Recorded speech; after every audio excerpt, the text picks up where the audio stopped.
Hello Hello Hello Hello，各位朋友们，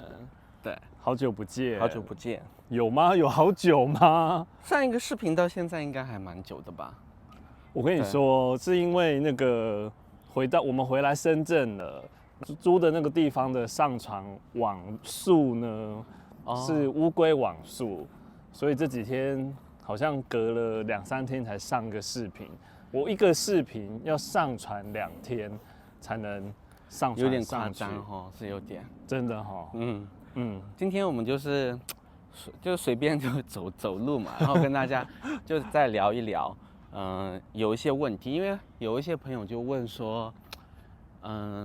就是怎么讲，就是大家可能看我们的视频就会发现，我们其实是非常和乐融融的一家。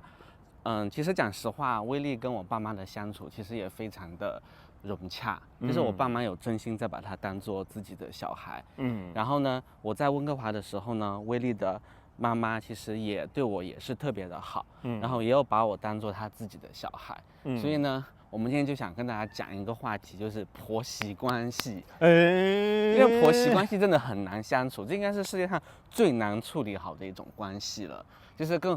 何况我们还是这种同性伴侣、同性婚姻的话，我想可能会更加会有一些不一样的地方。所以，但是我想我们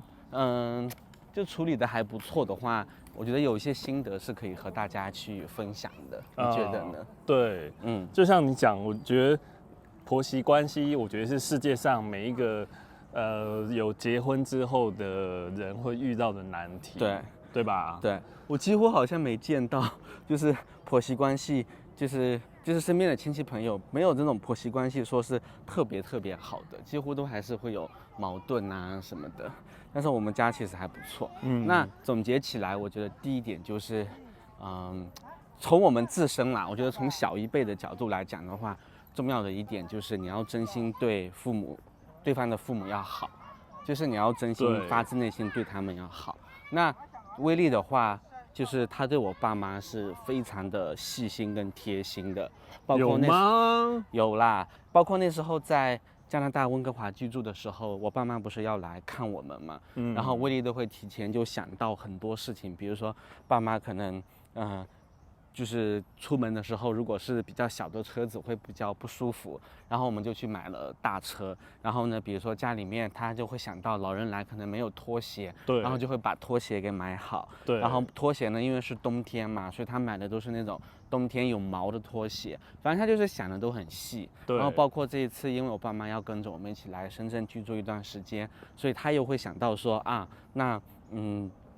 就是深圳这边的，比如说爸妈的鞋子有没有地方放啊？对。然后呢，爸妈有没有洗脸的毛巾啊？这些很细的事情，他都可以想得到。然后最重要的一点是他对老人非常的耐心。我觉得这个是一个很大的重点。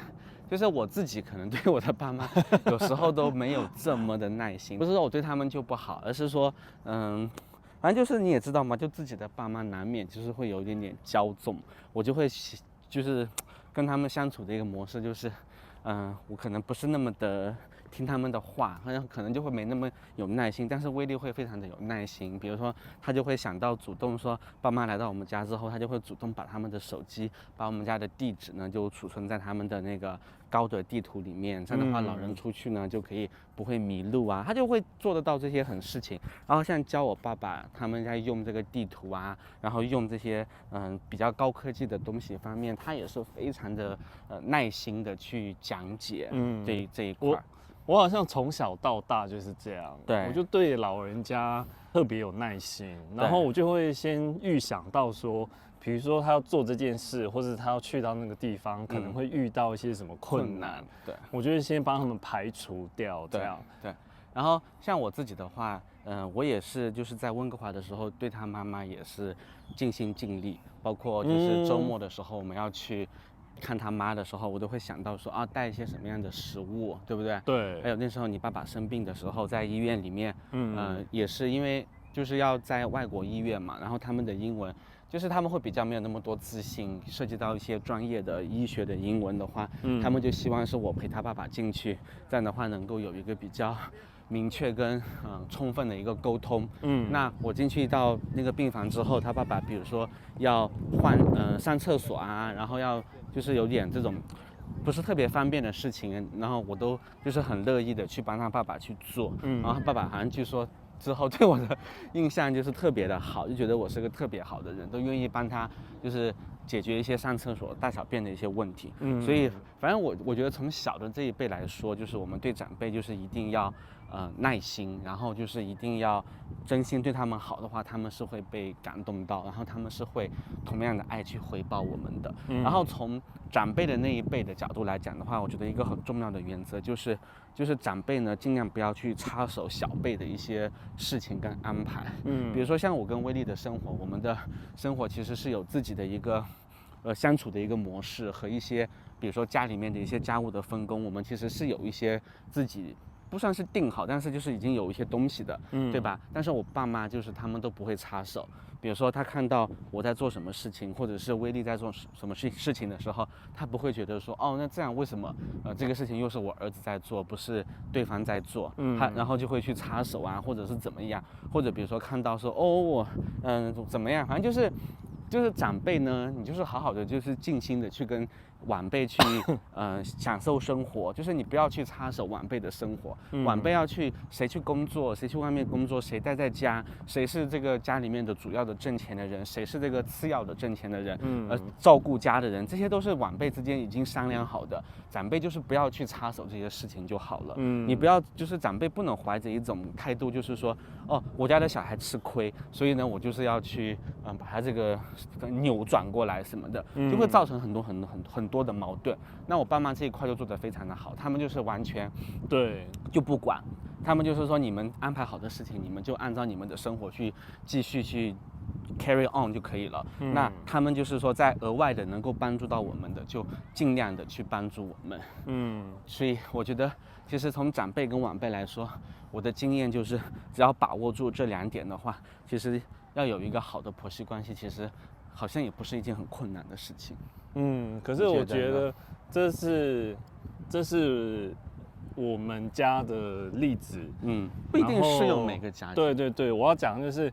可能我们比较幸运，因为我觉得大多数的家庭可能不会这么的幸运啊。说真的，因为现实生活中，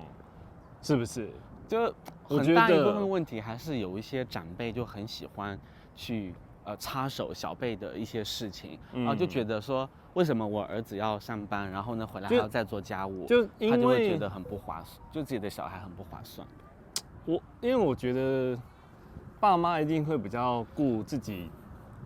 生的儿子或女儿啊，是没错，但是你的儿子跟女儿他已经成家了，他有一个小的家庭，那个是他们小的家庭的一个事情跟一个决定，我就觉得说大人就不要再去制造更多的矛盾，因为身边我看到的家里面婆媳关系或者是这种就是有矛盾的99.99999999999都是因为上一辈很爱管下一辈的事情，就是说啊，你们的钱不能分开用啊，你们的钱不能合在一起用啊，你们为什么你们就是家务要分工啊，你不能就是只在闲在家里面啊什么什么的，让人家闲在家里面，人家有人家的安排啊，他也不是说有的人他闲在家里是因为他要照顾小孩，有些人是因为他要去上学，他有不同的理由，你不能就是去管人家的这个事情。那你儿子或者你的女儿都不去 care 他的另外一半待在家的话，那上一辈就不要再去多插嘴跟多就是去管这个事情了。这个是我的一个观点跟态度。或是甚至比如说有小孩之后，然后老一辈的人就会插手，就是说你要怎么样教育这个孙子孙女。对，这个也是。对啊，所以反正呢，我觉得，反正现在我就觉得现在我们就是家庭的这个关系特别的平衡，就是我爸妈真心对你，然后你妈妈就是2个妈妈对我也很好，包括台湾的妈妈跟这个温哥华的妈妈也都会就是都经常来关心我啊，关心我们啊。你今天爆我很多料什么料？一个视频就爆那么多料？没有啊，详细的你可以再去跟大家说啊。就我爸爸的事，然后台湾妈妈跟温哥华妈妈，我也没说太多。没事，反正之后都会拍视频跟你们分享，而且我觉得我既然愿意把我们的生活、夫妇生活跟你们分享，你们一定会知道这些对东西，对对吧？对。好，那我们今天就分享到这里。然后大家如果觉得你有什么高招，就是如何来处理这种婆媳关系的话，也可以跟大家就是讲出你的故事，来说出你的故事，在底下留言哦，然后在弹幕上可以打出来。好，那我们下一个视频再见喽，拜拜，拜拜。